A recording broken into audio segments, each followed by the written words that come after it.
Welcome, everyone. I'm Victor Grant with Search Triggers, and sitting directly next to me here is the father of SEO himself, Bob Heyman. And back in 1995, he coined the term search engine optimization. We're coming to you live from California. It's now been, has it been a couple of years since you walked in on my SEO seminar and you said, oh, I think I... Yeah, right here. Right here in this very, very room. So this is an update because a lot of the world has changed the last couple of years, and so we're on an international broadcast. Is the father of SEO, and Bob Heyman. We're gonna.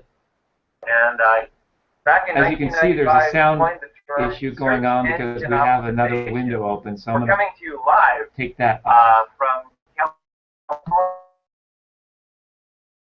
It's now been Okay, so we know that everything is working now. So, okay, so tell us a little bit about Jefferson Starship. I mean, they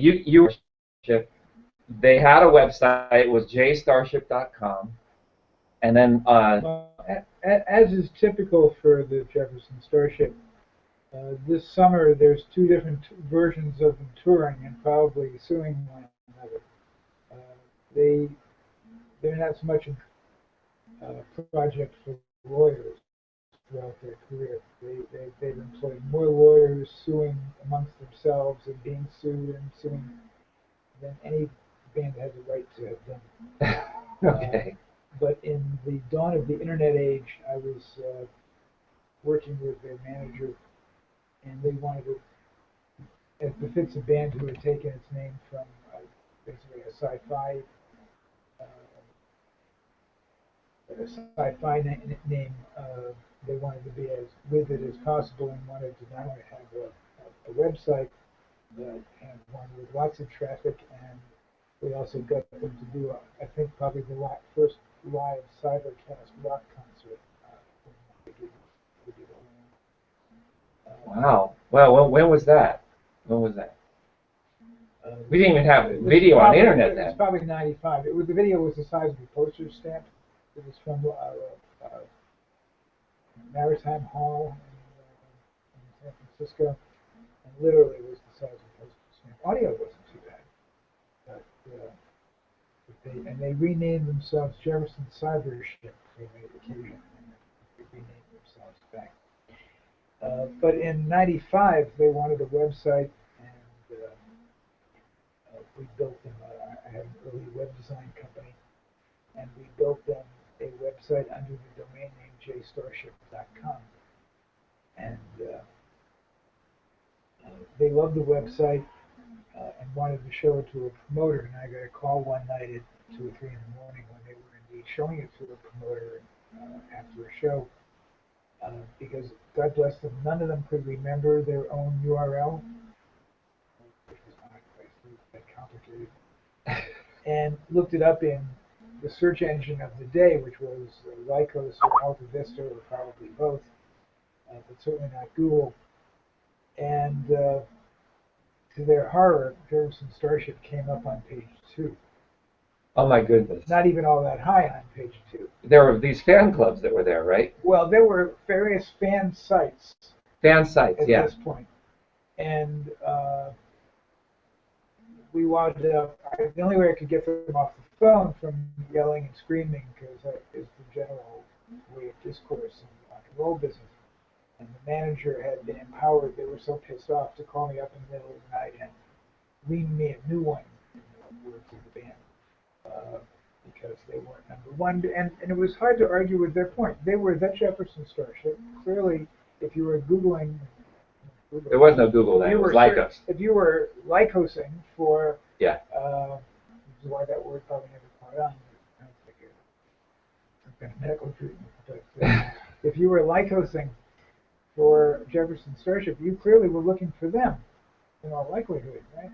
Yeah, yeah. And we had their tour dates, and we had memorabilia and all this good stuff.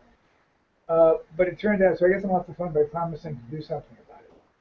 And the next morning, we reverse engineered all the sites that were on top of them, listings, and what was in common was that they had used the words Jefferson Starship more often than we had, because we thought we were being literate and didn't overuse it every third word, but once again, we were so taken with the band that it was woven into every sentence.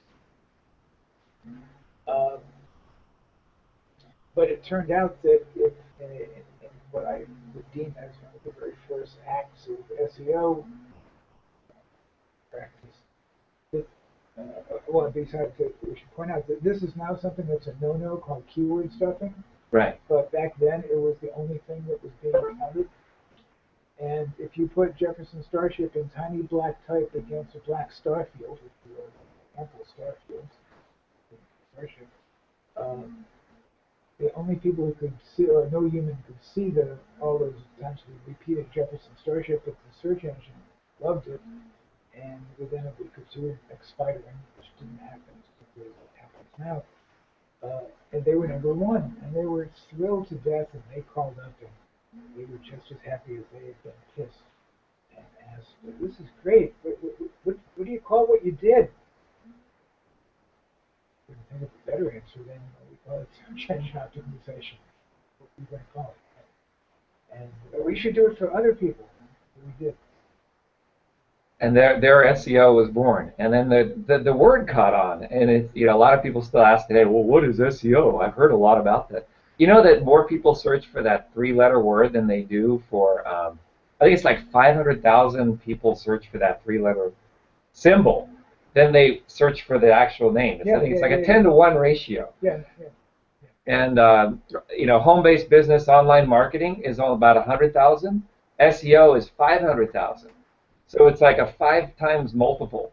The whole industry, network marketing is I think 80,000 last time I checked. And so SEO is it's funny because I think what happened was, you remember the early days of Yahoo, It's like I remember even back then, I would submit my website, earthgrid.com, to the Yahoo directory because I wanted to have a social network. That was my whole idea, is I want to have a virtual community. And I had to figure out what category I went in, what type of business I was in, what I was doing, and all that kind of stuff. And then that you put in where you're located, and you fill out this form, you submit it to them. You wait a week or so, and then you show up there. And a human editor actually vetted what you were doing. Right. Well, the funny thing is it's actually the same today again, except now they have these robot spiders that look for anomalies.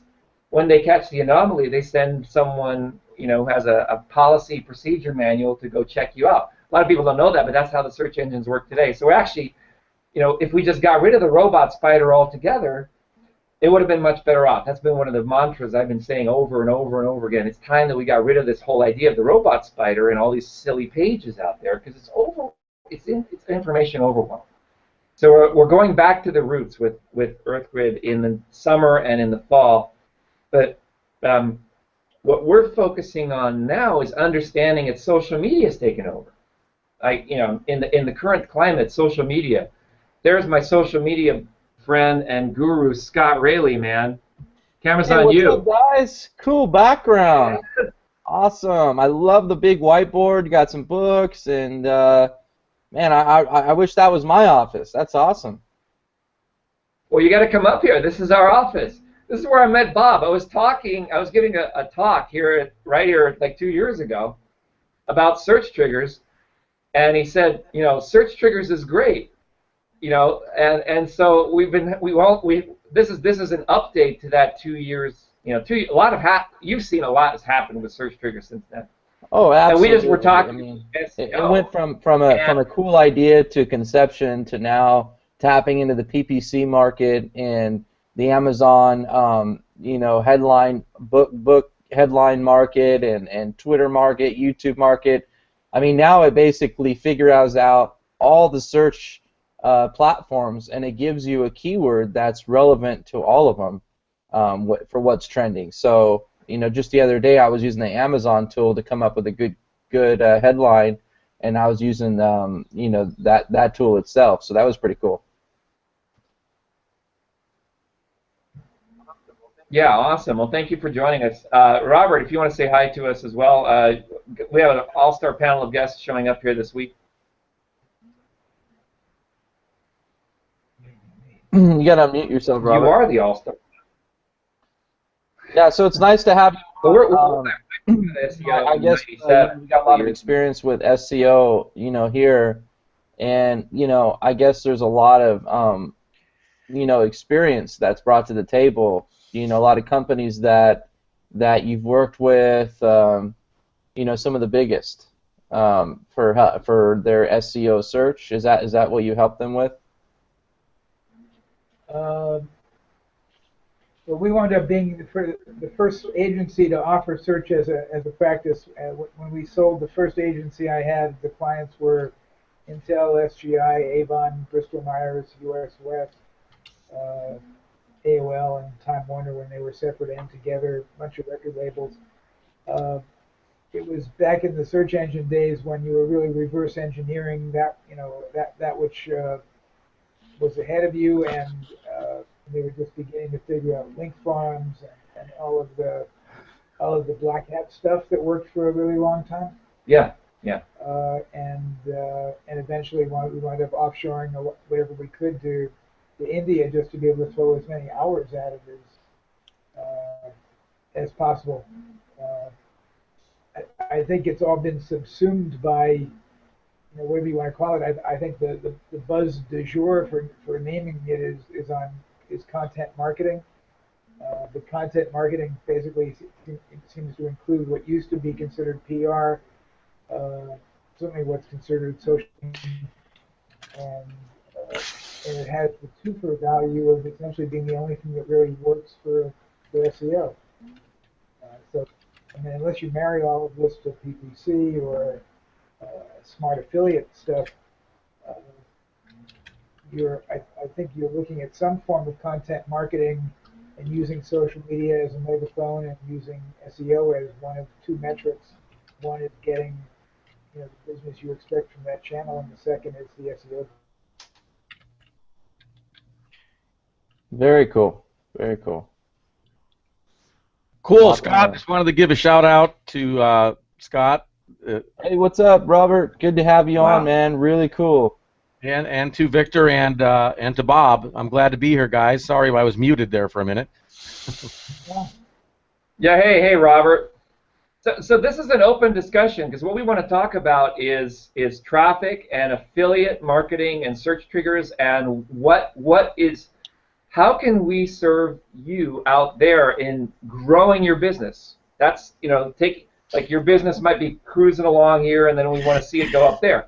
And Scott, you've been able to actually do that. So, but Robert, a little bit about what questions you have for Bob. I know you got to go in a few minutes. Yeah, I just wanted to ask Bob. Bob, you've obviously had a lot of experience and seen the internet evolve over the last decade plus. And what advice would you have for people in regard to content marketing in relation to using social media? So we're not just worried about or focusing on keywords in our websites, but also in content, but also in getting the social proof, the likes, the thumbs up, the Google plus ones, the repinning on Pinterest and the posting to Instagram, for example. How does that relate to SEO in this current day and age? Well, if you assume that your goal is to get your page on your website to rank highly, or your blog post, then it would be best practice to at least every time you do a blog post, to put out a tweet, to put out a Facebook post, to put out something on Instagram, Pinterest if it's appropriate, even things like Medium or other places that have cropped up, and even using tools maybe like Contently or what have you, to be a megaphone to get attention to your blog post. If it's a contest, even better. You might want to use some paid placement on Twitter or on Facebook and maybe on Google and Bing if it's got the duration of a contest.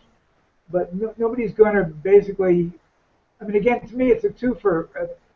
Being on your blog and being spidered will give you a certain degree of an SEO hit. You want also human beings to read this stuff and actually to respond to the marketing message or to the content. So you want to measure, that as well. If you get it widely dispersed and shared, that's going to help its rank in the search engines. It all reinforces one another. And for better or for worse, there aren't any black hat things that the engines aren't wise to anymore that work better than that. And they've always wanted to basically provide relevance. So unless you provide relevance, they're going to ignore you. Being shared is relevant. Being even, but just posting and being retweeted, being considered relevant by a community that they monitor. Using search triggers, basically, so that what you post about is something that there are searches for. I mean, it's the simplest metaphor in the world, but Vic and I have discussed that this whole game is essentially a real-life version of the TV game show Jeopardy, where you want all your content to be the answer to a question people are already asking. If nobody's asking about it, you can't expect it to do that much for you. You're talking kind of to yourself. But if you're addressing that which is being asked, there's already whether you might call it a conversation or a series of queries or just general interest, but you're participating in something, in a sea of traffic that you can share in if you talk about what people are talking about. There's no parlor trick in the search business to show you I can make your site #1 for something. Well, if there's no search volume, it's a meaningless parlor trick. Show me that you can make me for #1 for something in which there's a really like a high degree of searches about. Well, that's harder. It's a lot harder. Yeah. Anyway. Okay, thanks. That answers my question. Yeah. So one of the things that it really has to do with is where you are in the space as an authority. And your authority is based on all these metrics, whether you're an authority site. So if you put something on Huffington Post, it's going to be a lot more relevant to the search engines than your blog. But in the last, I kid you not, in the last 2 months, I read a few articles in the SEO community, and all of a sudden I had this bing, quite literally bing, light go off about Google. Google changed its algorithm once again. And take a guess what the #1 factor is now. #1 factor. Google, nothing will surprise me. Okay, it's your traffic. It's your traffic. Then I started thinking, wait a second. Everyone puts Google Analytics on their website, so they're opening the door to show how little or how much traffic you have. Now is how much traffic you have. Then if you have no traffic, you definitely don't want to put on analytics because it also makes sense because if you have no traffic, they want to sell you advertising, right? So it's kind of an interesting balance here. So what does that mean? Well, it means now that Bing is moving in like a torrent with Yahoo, and they're having more relevance on the content space. And that's one of the things we've been talking about is like, okay, so all the experts are now saying, are Google's days numbered in the search space? Well, we have Facebook, we have Twitter, we have Yahoo, we have Bing. These huge entities that are all coming together for an alliance that I've been hearing rumors about. Have you heard rumors about that alliance? Yeah, forever. Forever? Is there anything you can share about, like, word on the street? I heard that this summer they're going to announce something, like a merger or something. But I know that there's a lot of stuff going on with Facebook and Twitter. It's right now there's data sharing. So in other words, if you have the same content appearing on Twitter and on Facebook and then it starts to increase your relevance on Yahoo and Bing, which simply is data sharing, right? So they know that your content appears there and therefore it's more relevant because that seems to be at least the strategy that we're adopting here with search triggers. another colleague of mine from England, Andy Black, he released a product called Traffic Aid, and the tagline was, okay, how to rank high in Google. Ignore Google completely; it'll get jealous and pick you, come after you anyway. You'll start ranking high anyway. So you focus on the Yahoo Bing network and providing the most relevant content for that network, and then allow Google to follow. That's the strategy that now a lot of the experts are saying. Yeah, to do. that makes sense. Well, I mean, for a good long time, the major factors were what Google products you were using, your Hangouts and your Yeah.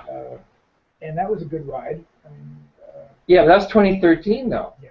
Google Plus is, I think, factor number 10 according to some of these studies that these SEO firms are publishing now. So even Google's given up on Google Plus. Well, they had too many lawsuits flying from people who would go on Google Plus and write a review, and then all of a sudden all the SEO the big firm did about their product just went out the door. Yeah. I think right now the big thing is YouTube, and that's what Scott is a gangster at. You've been crushing it with your business with YouTube.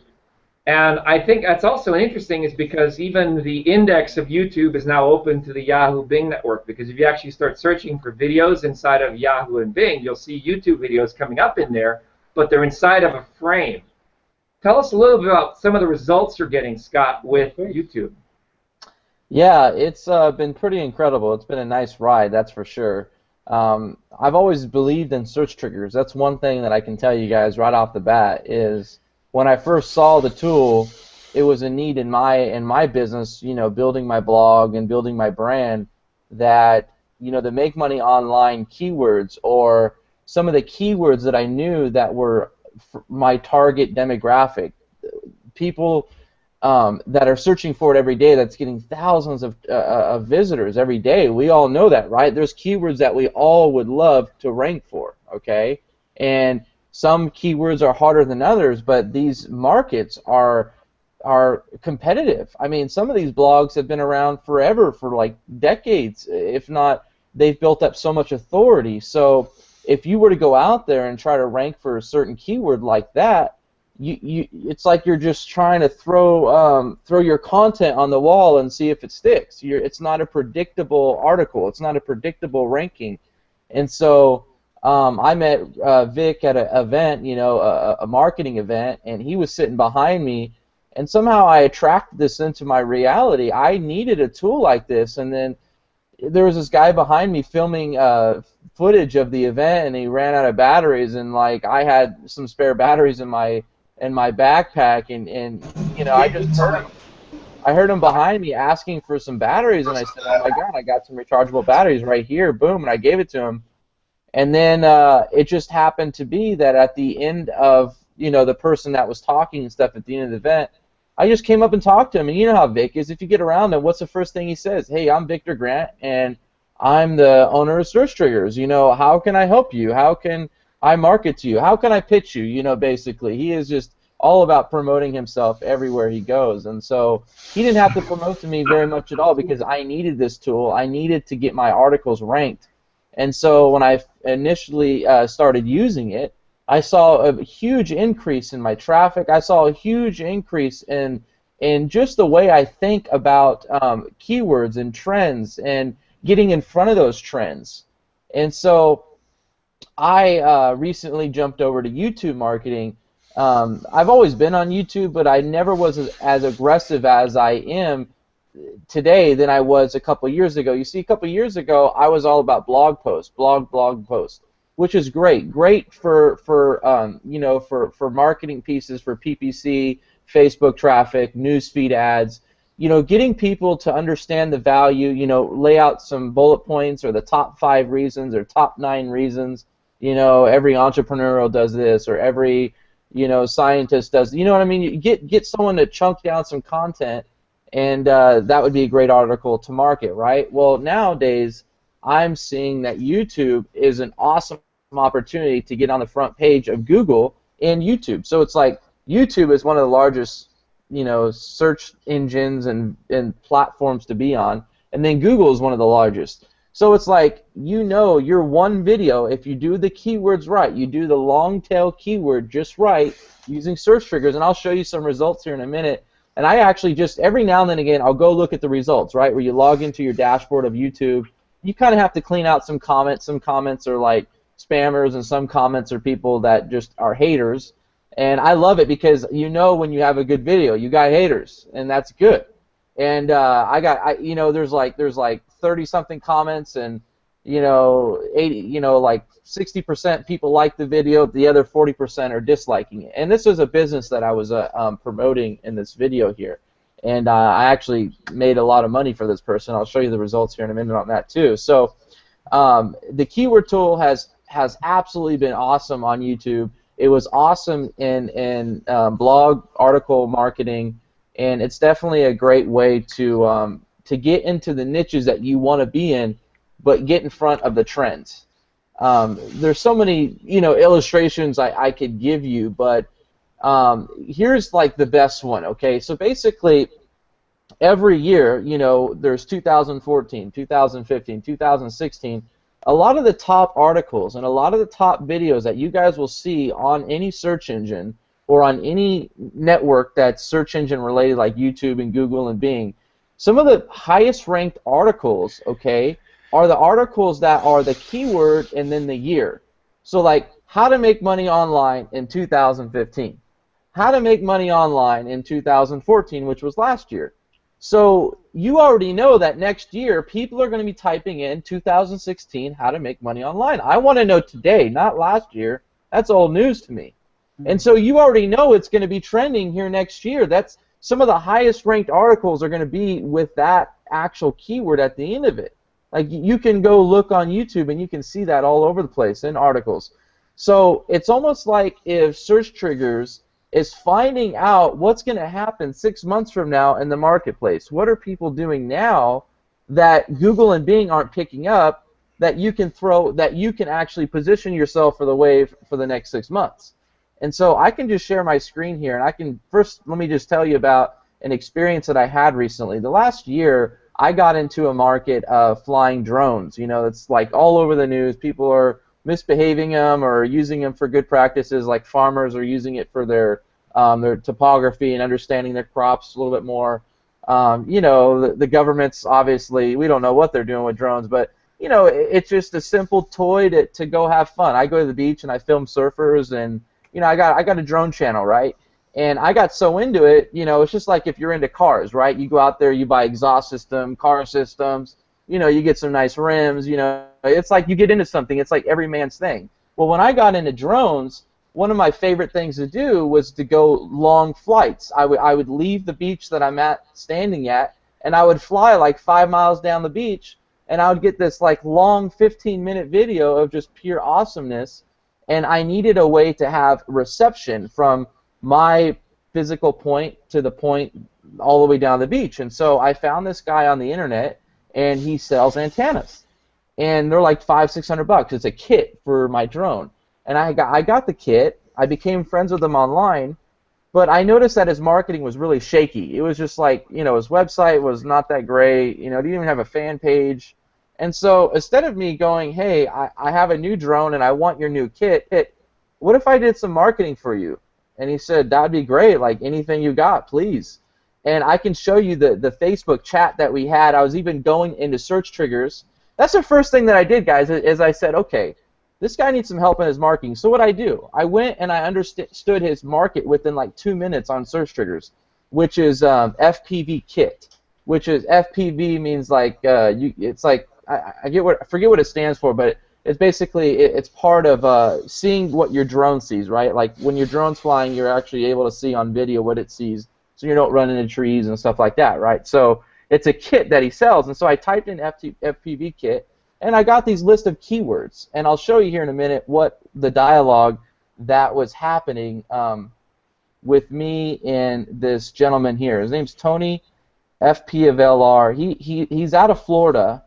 And he has a multi-million-dollar business doing antennas, but his marketing is not great at all. Like it's kind of sucks. So I looked at what he was doing, And I'm going to show you, let me just blow your mind really quick, okay? Here's my YouTube account, okay, just so you guys know what I'm talking about here.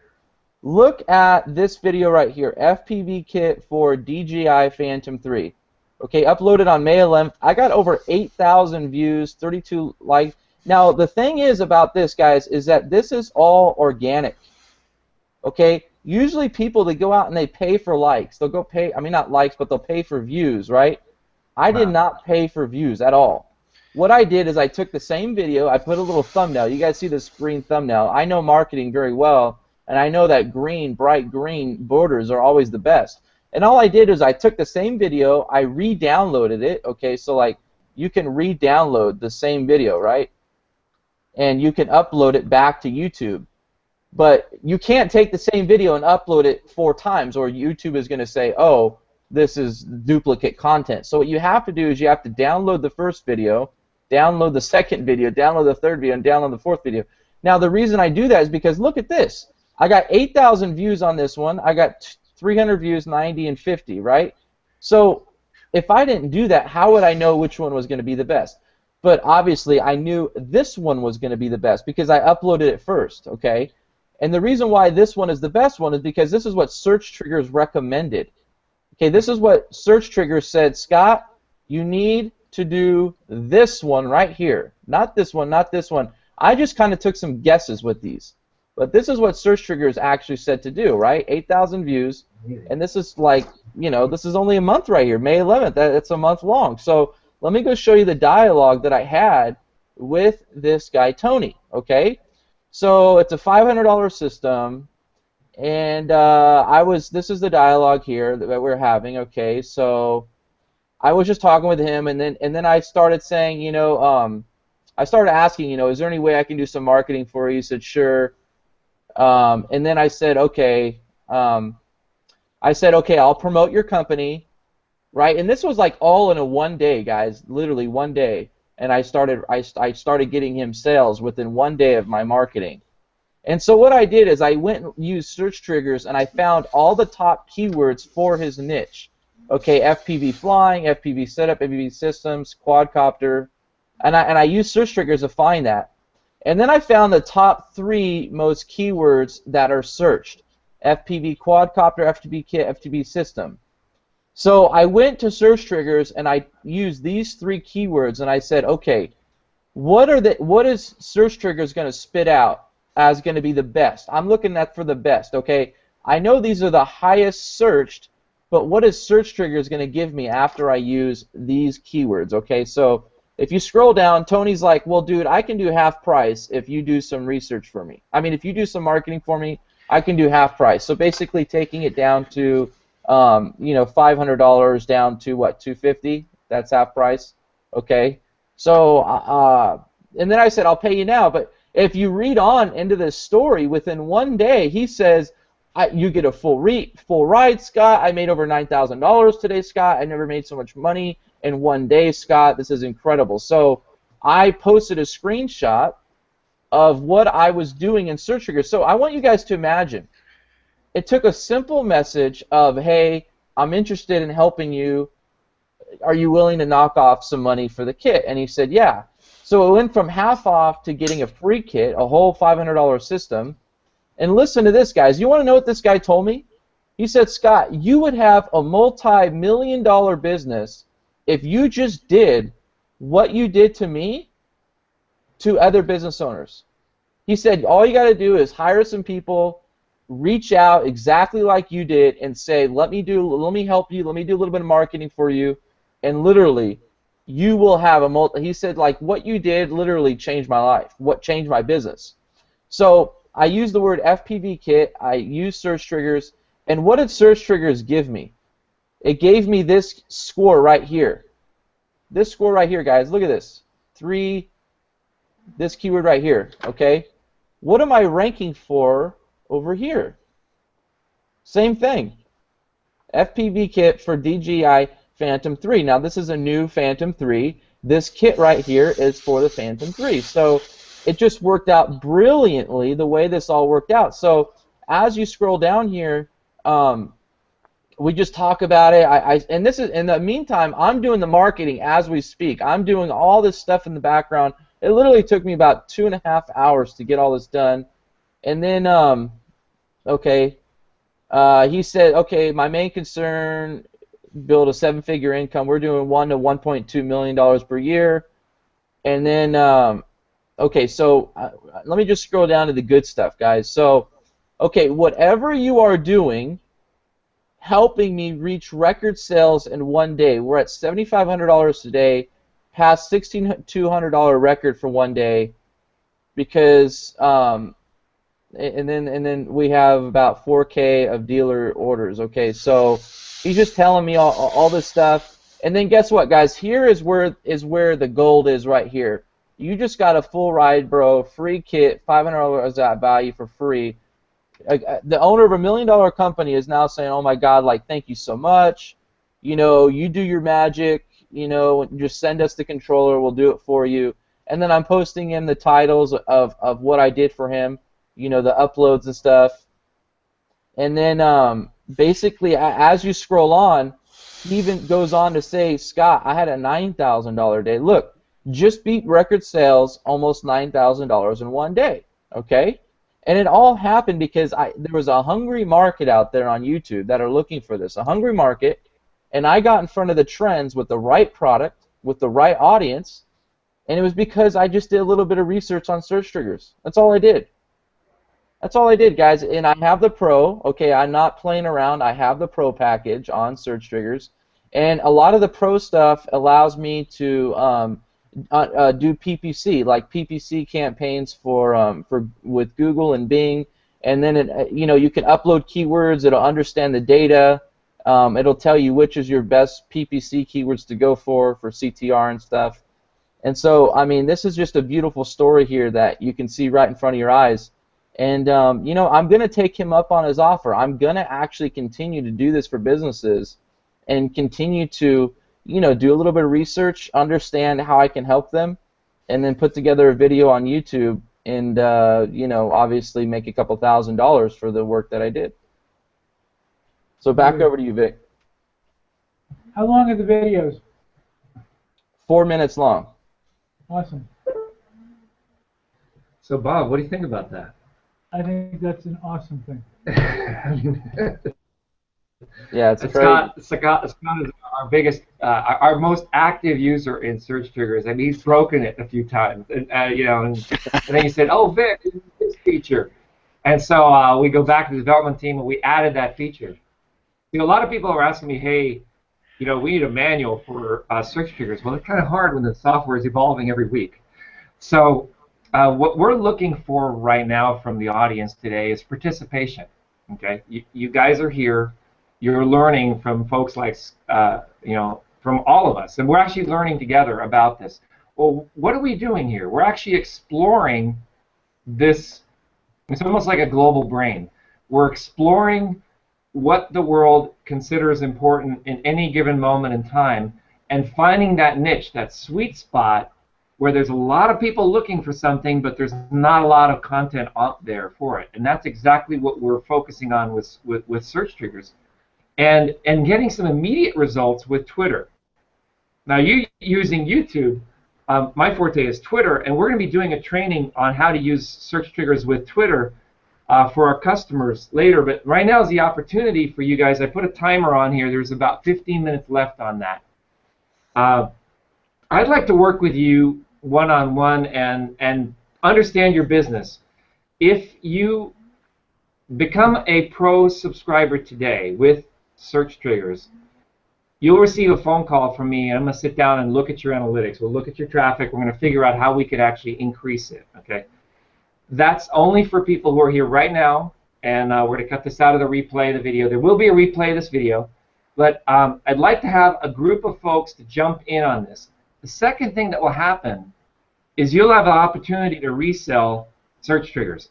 We just finished doing all the paperwork, deal, everything we need with JVZoo, one of the largest affiliate networks in the world, that we will be offering an evergreen product inside of the JVZoo network. And you have to be a customer of search triggers at any level, it doesn't matter if you're a pro or a business user, you'll be able to participate with us in this launch. Okay? I actually don't like the word launch because it's sort of like what ends up happening in the affiliate space is there's a big launch and they sell lots of units in a short period of time and then they have to go create another product. That's not what we're doing here, folks. We're building something that's going to last. And we're also building our own search engine that, interestingly enough, has roots in Lycos. More on that in the fall. But what's exciting is that we're at the dawn of maybe correcting the search world is going in a certain direction. We're creating a correction for that. So we have joined us Tribal Joe.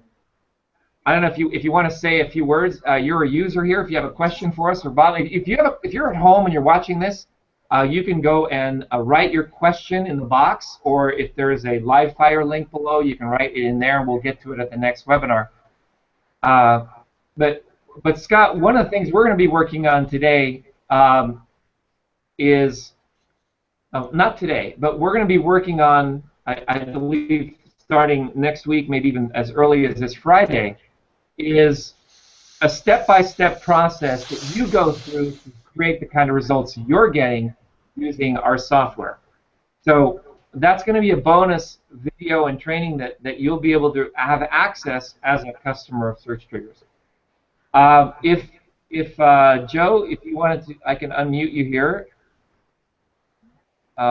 Just thought, let's see. You can unmute your microphone, and if you want to go ahead and ask us a question. Tell us how you found us and a little bit about your story. Hello, can you hear me? Yeah, hi. How are you doing? Actually, Kissimmee, Florida, right outside Orlando. All right. Do we meet at an event, or did you find us online? Are you in our marketing club?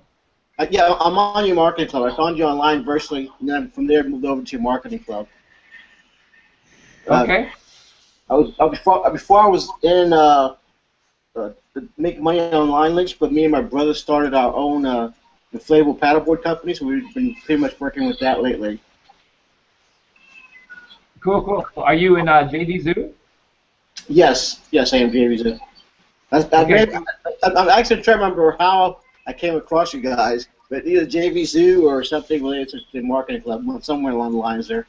But I've been, for example, the last 8 months I've been focusing on paddle boards, and I was trying to find a different way to get ahead of the curve to market our inflatable paddle boards. Cool. Have you been using Search Triggers much?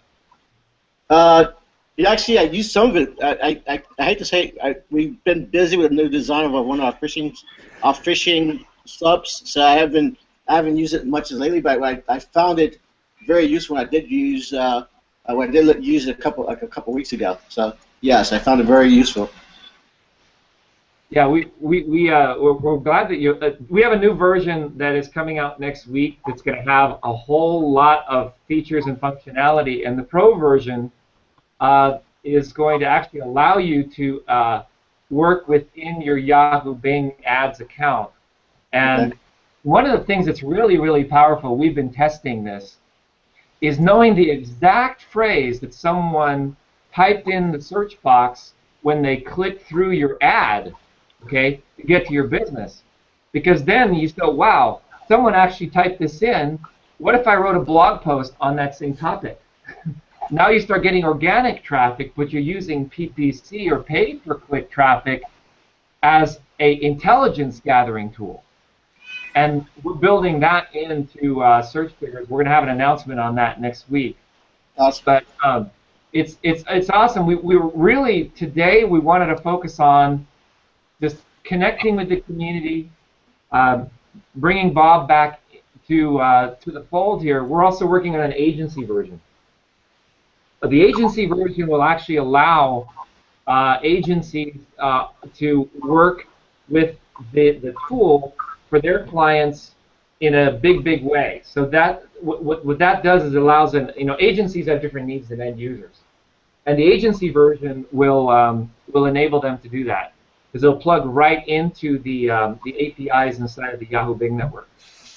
So I'm really excited about seeing what you can do with it.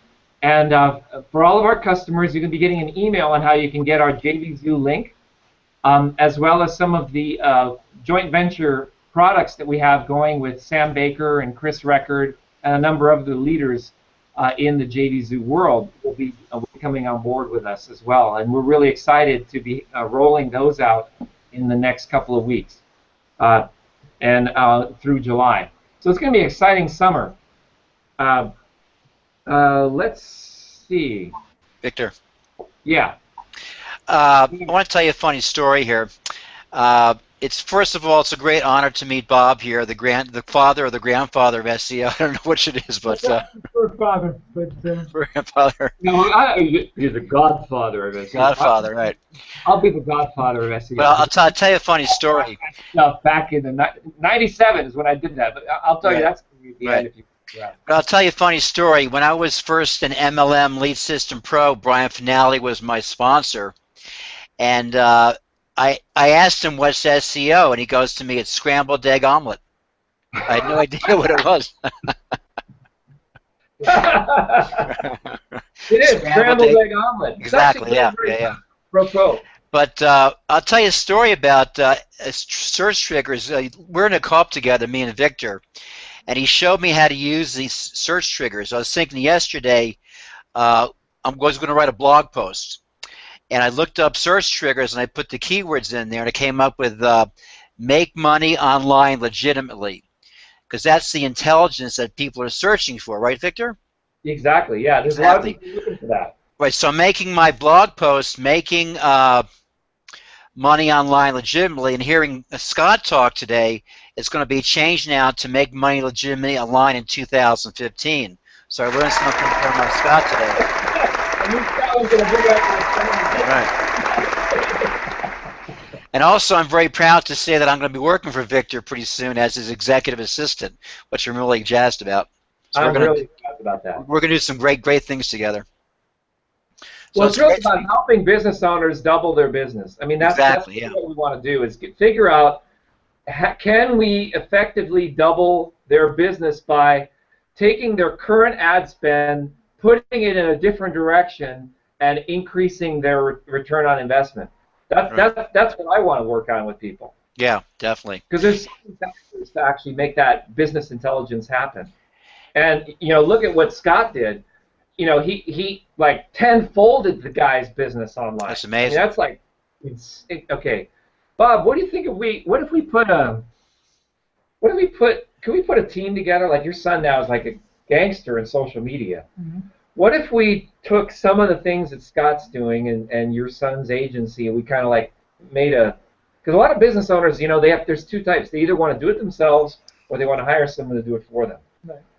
What do you think about that as a possibility? Sure. Yeah? I mean, most people, most business owners, if they were going to be able to do it themselves, would be doing it by now. Yeah. So even if, there's certainly a bunch of people who still think they will, but in all likelihood they won't. Well, it's finding that balance between the voice of the business owner and some, I think social media has denigrated into, I was down at the Salesforce conference and I was watching one of these Asian girls who was doing the social media for a basketball team.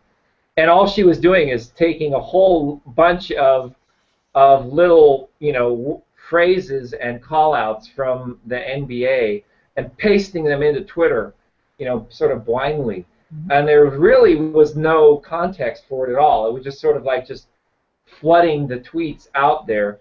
And I think, to me, it just sort of, it again becomes more noise. I think we need, I'm just going to say this to Google and say it directly. You say you want to organize the world's information. Well, what if so much of that information doesn't need to be organized? Let's just wipe it out completely. And let's focus on optimizing the information that we do feature. Okay, that's our mission here at EarthGrid, okay? And that's why we created search triggers to help you figure out, okay, out of the 10 billion possibilities, as Carl Sagan would say, what are the 2 or 3 that I want to focus on, right? That's what you use search triggers for. I think it's a waste of time to organize the world's information. There's too much of it. And I think that's also a conversation that we'll be having in our mastermind groups. But anyway, I tend to go these big vision and come back down to earth. What do you think? How can we come back down to earth with this? I want to find out when the agency products are ready. Okay. The agency product is early July. Really? Okay. Yeah. We should sit down with, see the distinction between the agency product and the pro product is that you will be able to assign clients and log into clients' accounts. Right. Okay. And then like one of our clients, he's sort of like the successor to Masters and Johnson's work. Mm-hmm.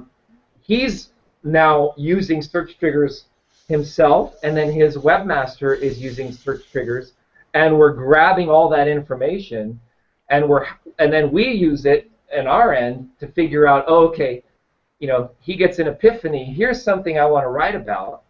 So we have access to seeing, oh, okay, when he has that moment of inspiration, mm-hmm. how can we go in and add value with the numbers to it? And then that crafts like a weaving and weaving. He literally was flatline on his website for 90 days. Brand new website. Beautiful. Excellent job, Suzanne. Beautiful. And you can see the stats. All of a sudden, it like you sees a bump, and now he's at close to like, several thousand visitors a month are showing up on the website. We did some PPC, but it's like the analogy of like emptying the swimming pool. People hear me tell that analogy so often, but my grandfather, he would empty this giant swimming pool by pumping the water up and over like 30 feet up to the railing and then down into the gutter on the street. Well, how would he do that? 2 hoses. One hose, put the water in the other hose like that, and you fill it until the water is there, and then the pressure just leaks the whole thing out. And that's the effect that we're seeing now. You have to use pay-per-click. You have to use some form of traffic generation. And then I think that the strategy I would say is use YouTube first. Okay, I'll just give you some real specific tactics since you asked. YouTube now favors longer than 5-minute videos because they found that so many marketers had 2 to 3 minute videos or 4-minute videos. They want videos that are longer than 5 minutes and that you actually cause the audience to watch them longer than 5 minutes. We've observed our Hangouts have a sweet spot around 17 minutes. So what we try to do is in one of these events, we have 3 or 4 17-minute sections that we can then use and rank. So that's what you want to do is you want to start focusing on longer videos, 10 minutes, 15 minutes, somewhere around there. You want to use search triggers with the YouTube drop-down to make sure you get the perfect title. That's a green dot title, a long tail title. And then the next thing you want to do is buy some ads against that YouTube. Now there's a paid service you can actually boost, just like you can boost your videos. Then you want to do it on Facebook. Paid service through YouTube or yeah. third party? Okay. I think there's both. There's both now. You can actually buy a boost. Scott, you know that. I don't know if you're still there, Scott, but did you do any paid boosting on YouTube to get that going, or was it all organic? No, it was all organic. Okay, there are some services out there now that actually allow you to boost your YouTube videos using paid media. But see, here's the thing: if you boost it and you're targeting the wrong word that no one's looking for, you just wasted your money. So you have to actually come up with the word in advance of hitting the even upload. I can share with you guys some secrets though on getting your URL link out there and getting it indexed faster, and getting some relevant articles up and stuff like that that are linking back to your YouTube video.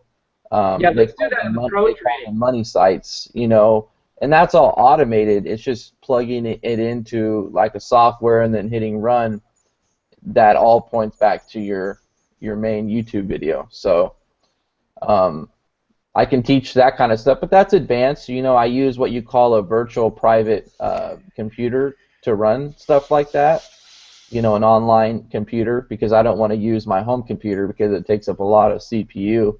But yeah, you can do stuff like that. But no, I did not pay for ads. I did not go to Fiverr, hire anybody. That is just strictly from the knowledge that I know. So I've always wanted to teach that stuff, you know, and show some secret ninja stuff that I do with YouTube. But I wouldn't just give it away for free because you know, there's a lot of steps, you know.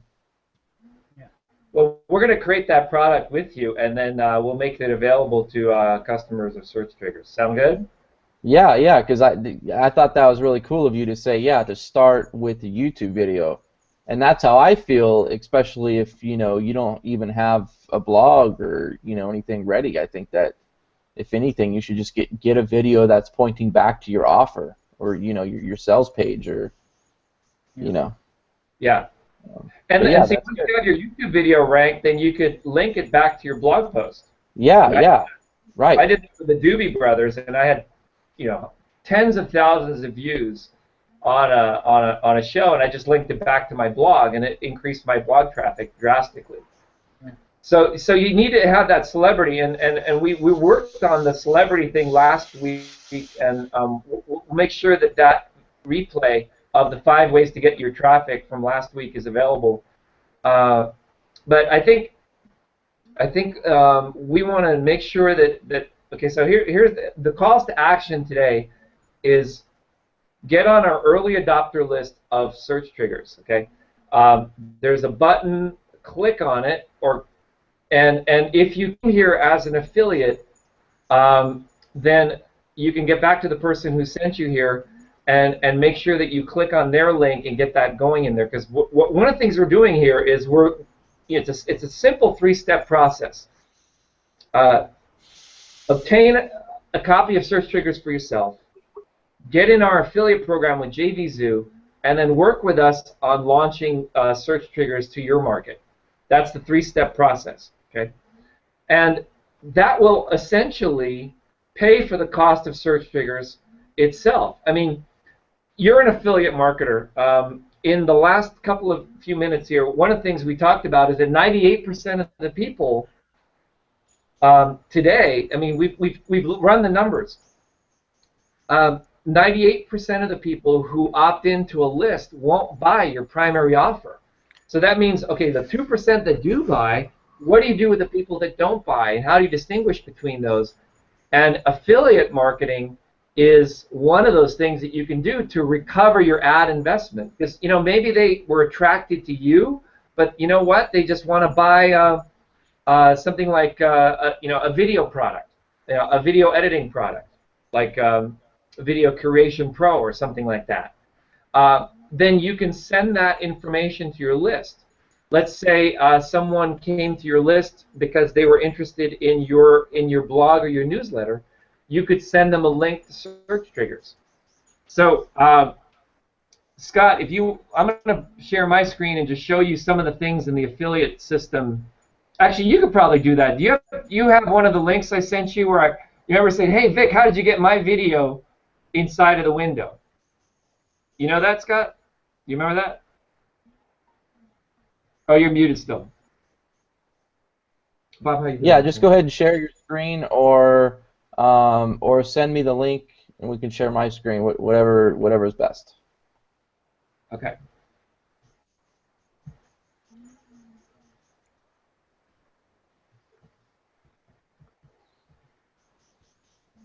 What do you want to do? You want to send it to me, or? It's in your history. I'm just looking through your history. Okay. If you do a search in your history for release.searchtriggers with a YouTube video in there. Okay. I guess I can do that. Well, actually, if you just go to searchtriggers.com, you'll see one of the videos in there right away. Anyway. Okay, I found a video thing. Okay. Okay. So, Bob, you haven't seen this, but one of the things we've been working on now is the ability for people to give their own training videos and using Search Triggers. Hey, here's what I use Search Triggers for. Here's a little tip. and then what they do is they just put in their video, put in their affiliate link, and they send that out, and that tutorial video will actually allow them to teach how to use search triggers from their viewpoint. It completely makes it all transparent. You have a demo, Scott? I can share my screen, but as I'm trying to pull this up, I'm using the links, you know, with the code at the end, but I'm not seeing the video actually pop up. Yeah, you have to go ahead and sign out, click the link, and then bring it back up again. Because you're signed in already, so it wouldn't work. Okay, so go back to search triggers and then Yeah. click on the link here. Okay. Yeah. Okay. So yeah, let me lock the screen on you. Okay. Yeah. Okay. So this is the screen of the affiliate model that we've been creating. So there's a video. That's just a surf video. But see, when people register with your affiliate link, we actually store that person's profile in your affiliate account. There's no high pressure at all. They can upgrade to, like, you see where it says get more features in the upper right hand corner, upper left hand corner actually? Mm-hmm. Right up here. Right, yeah.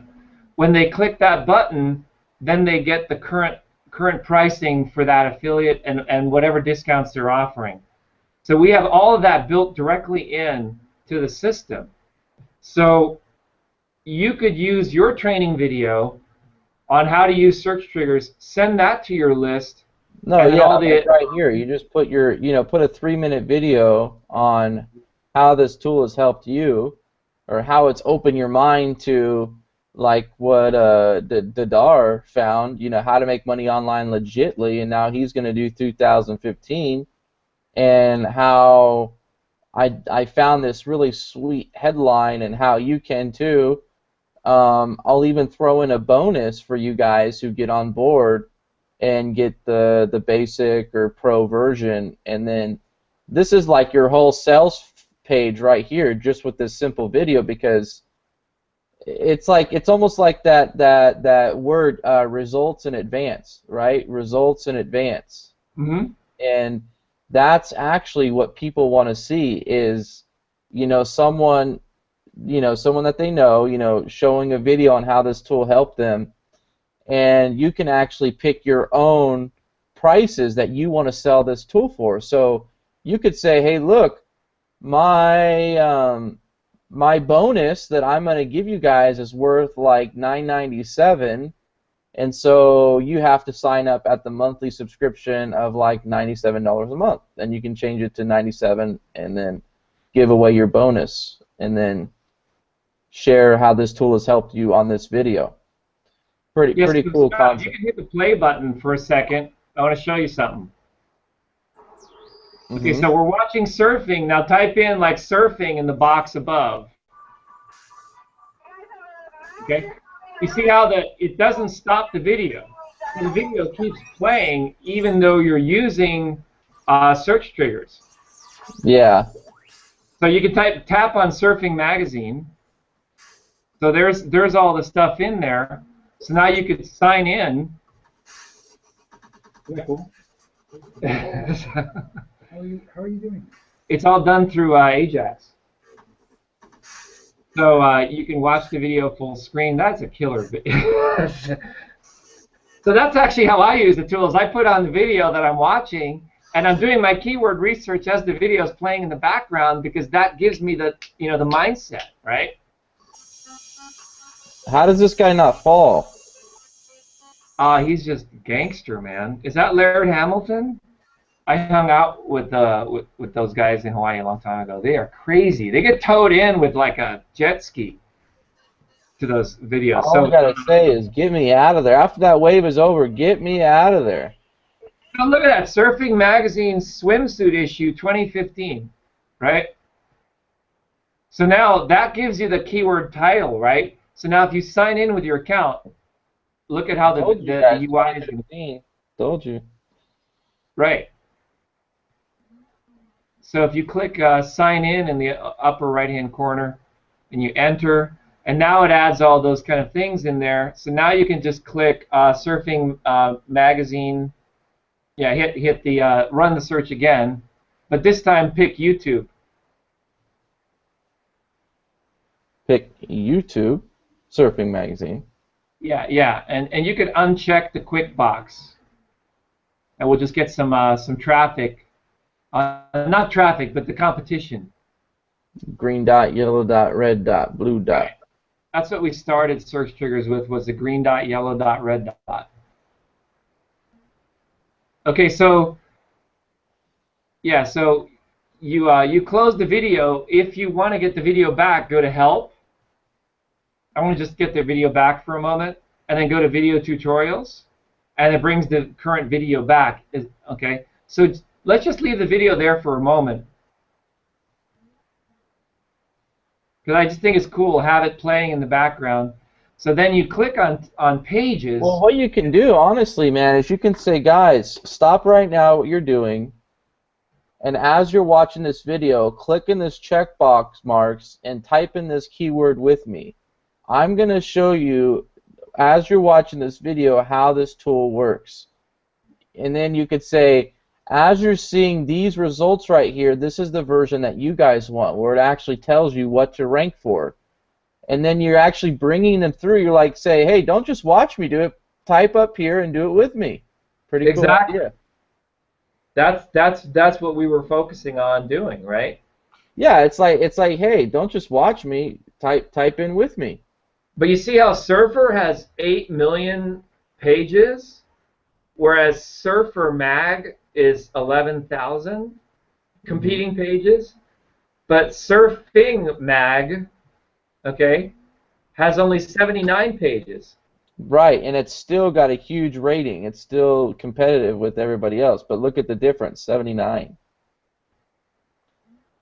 So that's how you can use it for video blogging, right? And any tutorial you come up with, you can just send that out directly into the interface. And when people go, well, you know what? This is only a Pro feature. You can go ahead and upgrade to the Pro or to the Business feature. Now, the distinction with the basic version and the Business version and the Pro version really has to do with how many features are unlocked. And you know, the thing about it is each one of those features requires a little bit more training and understanding in how to use the software. So, you know, it's really up to you.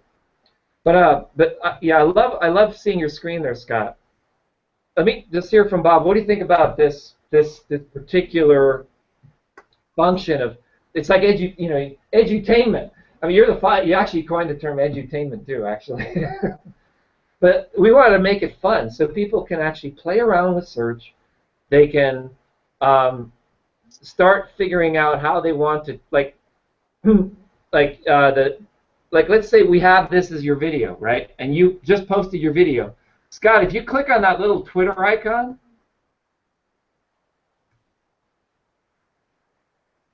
where? it's the little orange icon right below YouTube. We built in our own little notepad right into search triggers that remembers what you write. So you can actually start crafting your title right in there from several different sources, and you can tweet it out directly from the control. So one of the first things you want to do is, let's say you're wanting to promote a blog post. Put in the link to your blog post, put the title in there, tweet it out.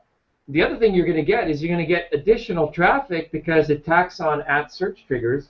So all the news agencies that are following us will pick up on your thing, and people get 40, 50, 60 clicks every single time they tweet through our tool.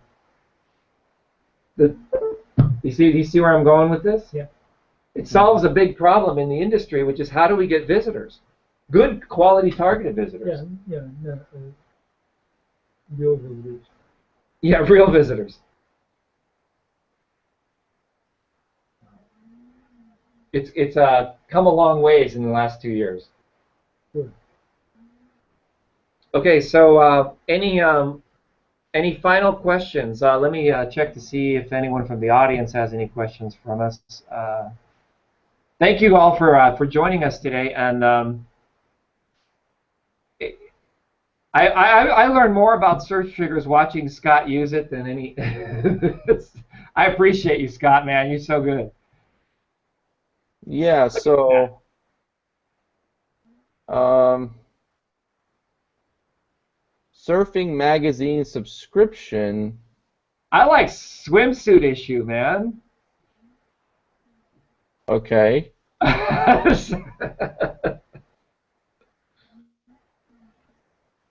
Surfing magazine subscription. That seems to be a hit right here. Right. So you could click on that, pick a few of those, and let's see if we analyze traffic, what comes back. Mm, And let's do swimsuit issue as well. I want to see what's there. okay. So most likely the highest traffic keywords will be the ones that have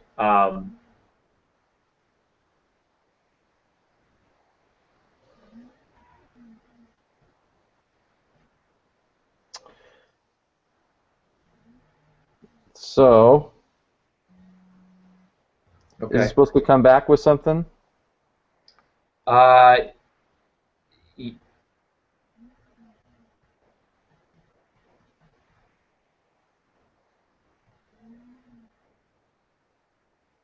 You there? yeah. Okay, so basically, I hit analyze traffic, and usually it should give me a ranking of these keywords here. Like what's the ranking?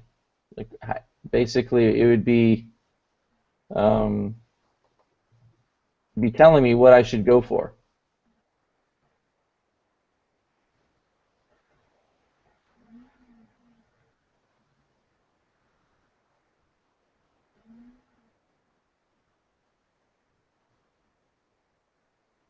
Well, those are all niches right there. Mm-hmm.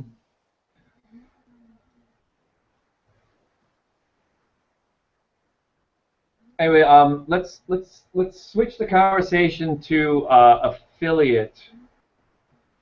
What you've been able to make a pretty substantial uh,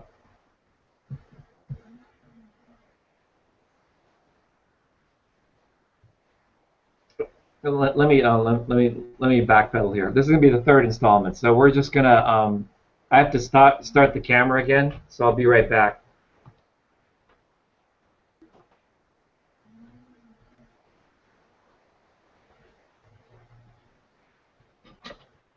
Okay, so what we've been exploring here is the evolution of SEO into social media into what's next. And I think what's next is one of those conversations that's going to happen as we start working together as a community. And so, Bob, what do you think? What do you think is next in this space? I had no idea. Yeah. In the search space? Yeah, I think. Well, I think with people, I think there's a lot of confusion right now. I think people are really like, oh, I want to, you know. And I think that the search engines are preying, for lack of a better word, on people's confusion right now. People are confused about how do I get here, how do I rank, how do I be here.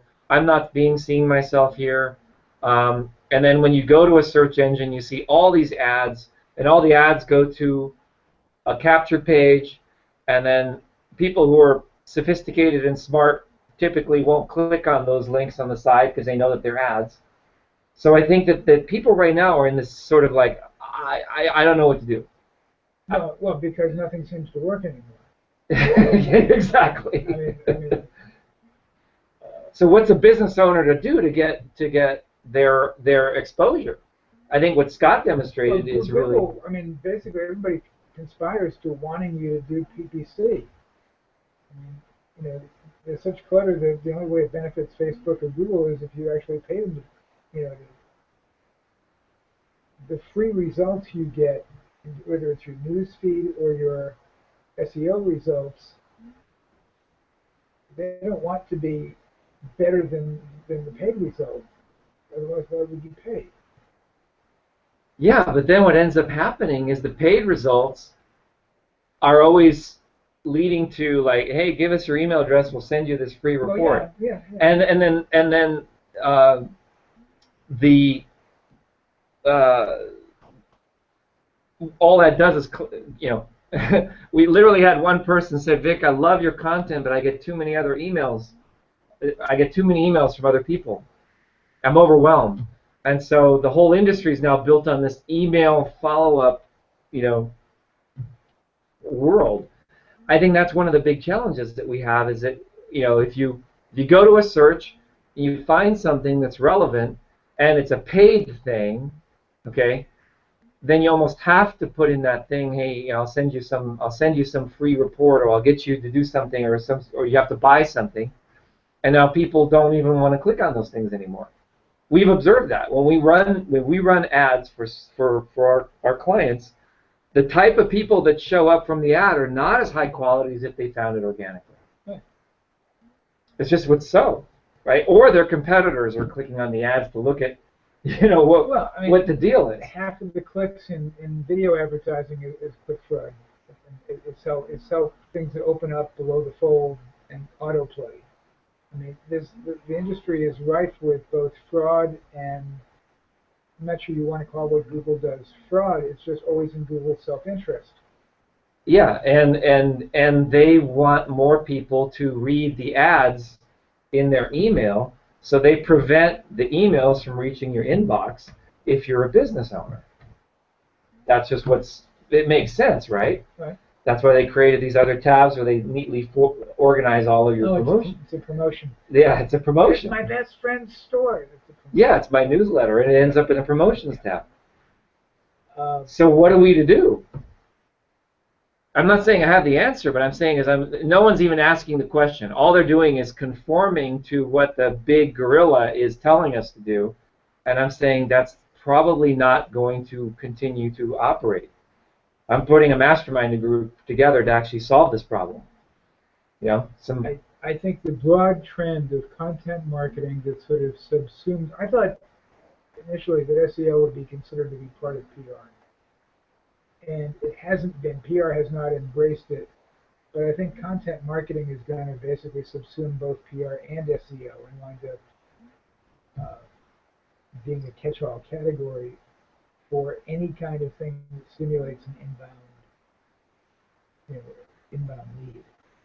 And what will continue to work for that? I mean, I want you to set me up on Pro. yeah. I don't have a better solution than to target your content marketing outreach to that which people are already displaying an interest in. That at least seems like a good first step in a world where not much is working very well at the moment. I agree. And if we have the right team together to put that and help clients with that problem, then we will have done a great service to the industry. I think that's where we want to play. Yeah, which is why an agency approach to this, I don't think individual companies, as I said, the ones that care are already doing something. Maybe they're an agency or they've got somebody dedicated. It's not something that people who have got the capability of doing it. But I think there's a huge amount of people who need to do the research and don't do it, or think they need to post, but they haven't got any idea what to post about.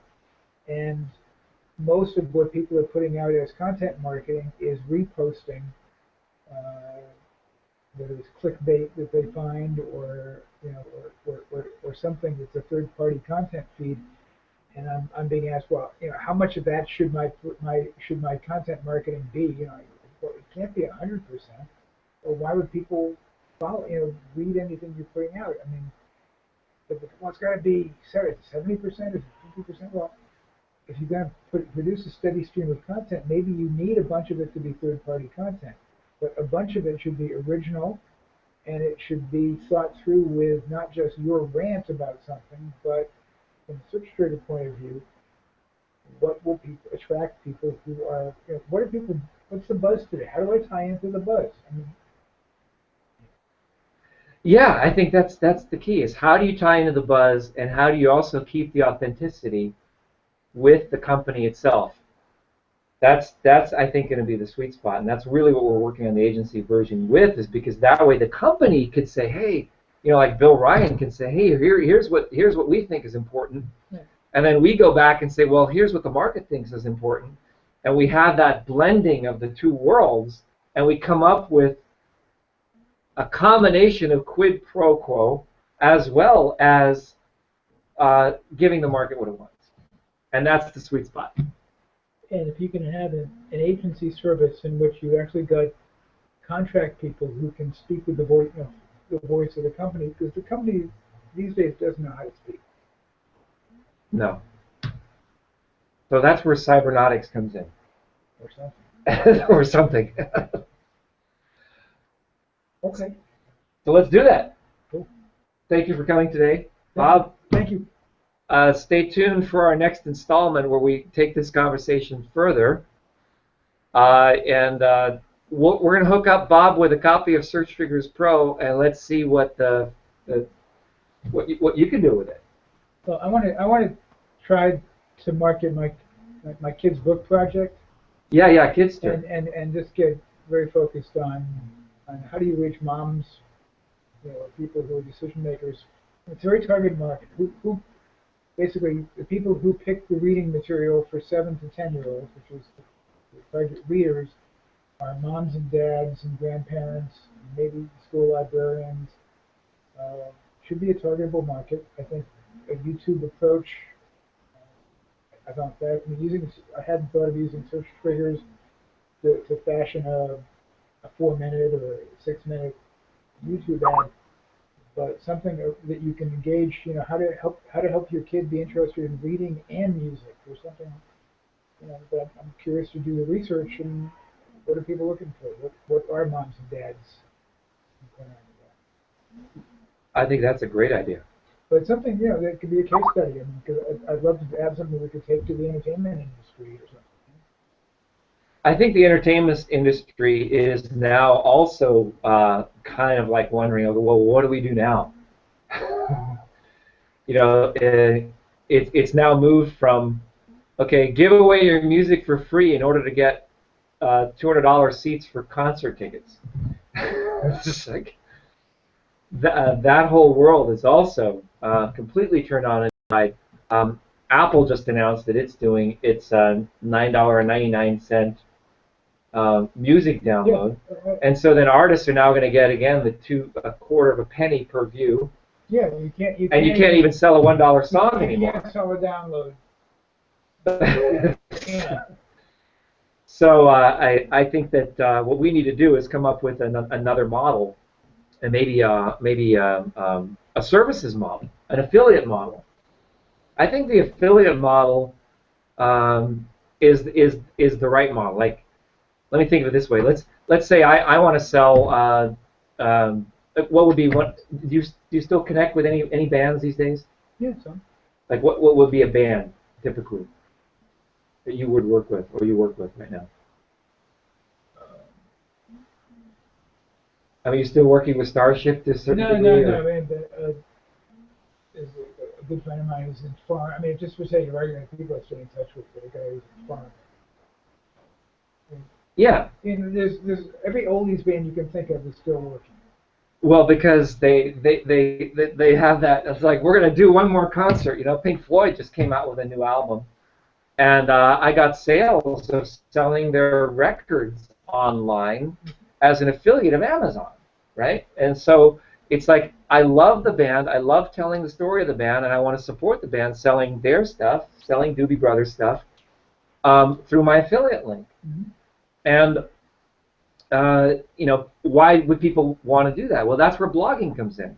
You can do a blog post, your perspective on, so many people I talk to, they didn't even know that Floyd came out with a new album. There's only one vocal track in the whole album. Every time you hear the album, it has a different it almost sounds like a different album every time because it's all these different layers of content. So here's a band that basically went back to the studio and said, we're going to create something that we want to create rather than what we've been doing. So I think Scott, Yeah. what do you think about this? You don't know this, but Kidster is it's essentially it's they're children's books about like Motown Records. It's teaching kids to appreciate the music industry, a good music, Not the industry, but Yeah. music. Yeah. So there's a spin here between music and coming out as a musician and finding a model that allows the musicians to sustain. You're telling the Motown story to children. Well, something, Scott, I'd love to talk to you about because I was an early believer, but I've never actualized it enough. But here's I can tell the only marketing technique or marketing creation that is truly unique to the internet is affiliate marketing. Everything else you can think of that the internet is being used for existed in some form before. But Right. Amazon essentially with the creation of the perfection of the affiliate model, it's only with the computer technology that you could track the micropayments necessary to make an affiliate thing work. And to me, it's the single most remarkable thing in terms of sort of the sociology of commerce that the internet has given rise to. And it's always been the colorful subsection of the internet. I mean, to me, my favorite conferences, when I used to be on the conference track, all the conferences were sort of the same except for Affiliate World. Affiliate World was the people who had come out of the Ozarks who had figured out how to sell birdhouses, a year from their country place where they were moving tens of thousands of product, off of something smart they were doing, and they'd show up at this conference once a year, and there were people like them. There was the guy I met who was the retired engineer he was an optical engineer of some kind, and he started a website about fine optics and discovered that was the perfect place to recommend binoculars. He became the authority on what were the best lenses, right, and when he would recommend the Zeiss or the whatever, I mean, all of a sudden, as an affiliate, he realized he was moving more binoculars than like Sears. I mean, it was. Yeah, like Scott moved more drones than the company. Right, but I've always been on the agency side essentially and tried to recommend a solution and put together something with share a sale for a client or commission junction. And my Kidster project is the first thing I've tried to actually be a client or be the merchant. And what I find is that partly because of what's happened to the book business and the music business, and I'm trying to combine that and kids in a way, is that you have to kind of reinvent what it is to be a book company. Because labels, big companies, they don't know. And certainly the record companies haven't had a clue for 10 or 12 years, or they wouldn't have lost the whole thing, to Apple. So I would love to explore further how you can create an affiliate model around kids' books. So one thing I figured out is music is only worthwhile anymore as a throw-in. As you said, it's either a throw-in to a concert, get you to come to a concert. Yeah. Well, in my case, for every book you get a free download. Let me say something real quick. Yeah, please. A lot. Okay, so are these books? Are you licensed to sell them? Are you looking to build some type of crowdfunding website where like someone can sell their books and have a little store, or? No, I've got a label. It's kidster.com, KIDZTER. I've got 2 books. Basically, the idea is to have a series of about 14 books that I keep thinking I can knock out really quickly, but I haven't yet.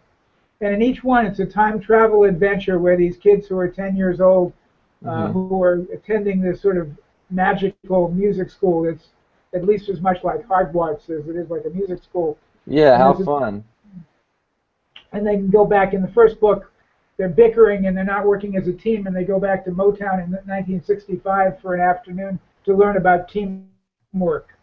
Yeah. And it's well in that vein. So the market would be moms and dads who want to share music that they might like with kids, or even especially grandparents probably.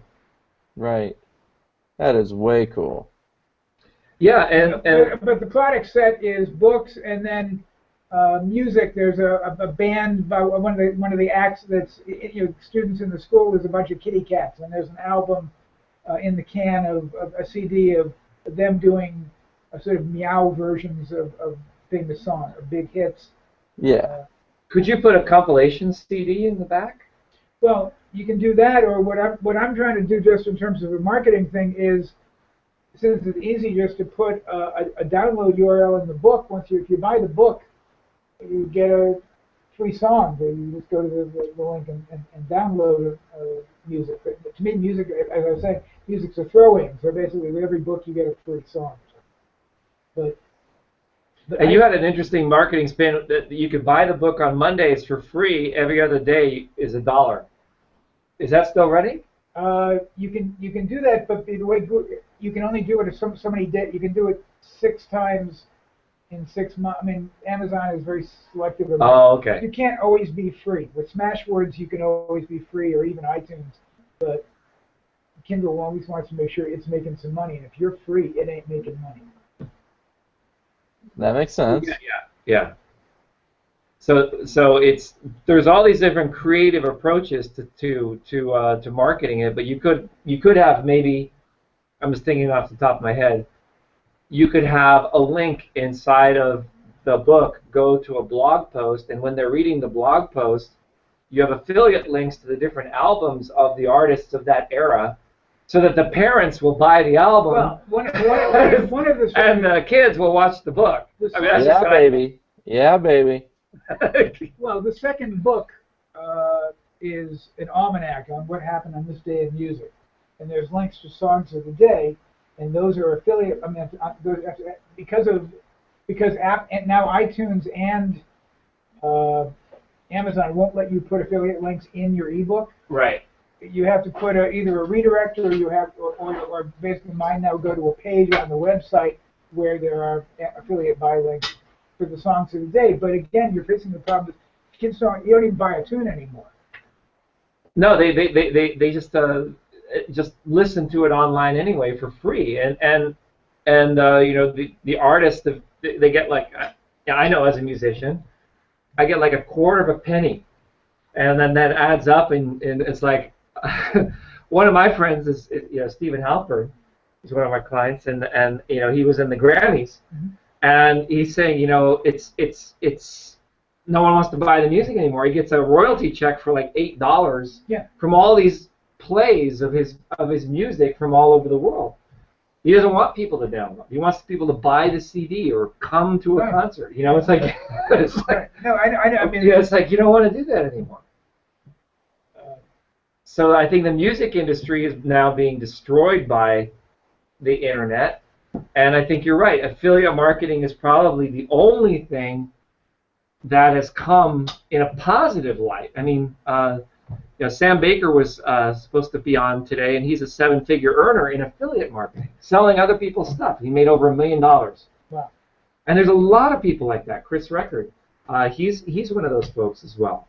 And I need to learn more about affiliate marketing, but you're true. The internet has destroyed the music business in the sense that the phrase "rich rock star" those words will never be put together the way they have. All right, Scott, you have any final words? And let me hear Tribal Joe if you want to chime in there. Good. It's all been pretty interesting. I've been learning a lot today, listening a lot to you guys, so I look forward to the next time. Yeah, we're going to have an affiliate-only, customer-only hangout where we're going to actually go into the product. So you're going to be on that. So I'm going to make sure that you get on the link. you have a login with search triggers, so that's how you got in here. Right. We're going to be doing some deep tactics, and what I'm going to be focusing on is the affiliate space. All of the folks who sign up in JVZoo as affiliates, you're going to get an email from us. Go ahead and get that. A couple things about JVZoo. Okay. I talked with their management. They do not have a fully automated way yet to be able to put your affiliate number into the system. You have to apply to sell search triggers as a product, and then we have to manually approve you. So that's just how it is. So if you don't apply to be an affiliate, you won't get the commission. The company gets your commission. So you want to make sure that you actually get that link, get set up with JVZoo, watch our email like a hawk, and we'll be sending you the links where you can apply for that, and then we're going to pick a date when we're going to be doing sort of a launch and prizes and all that kind of stuff. Scott is going to be participating with that as well. We're going to be creating an info product, and we're also going to be working on a case study here with Bob, because I think that's the whole affiliate space. I have to tell you, I was really pumped up and excited when I saw the commission check come in from Amazon, and I sold a Pink Floyd album, and I thought, wow, here I am. I just wrote a blog post, I tweeted it, and I sold an album. Yeah. How long did that take, right? That's. No, it's a phenomenal business model. It's a phenomenal business model, and I bought the record. I like vinyl, and I actually am a big fan of vinyl. If I was to do it all over again, I would go and create a record label, non-digital, analog, something physical you hold that's signed by the artist. Vinyl is back and bigger than ever. Oh yeah. So. I gotta go. Okay. Thank you. We gotta go. Thank you, everyone. We'll see you at the next event, we have these events every week. Just watch your email based on the guest schedule that determines the time. Thanks a lot. Live long and prosper.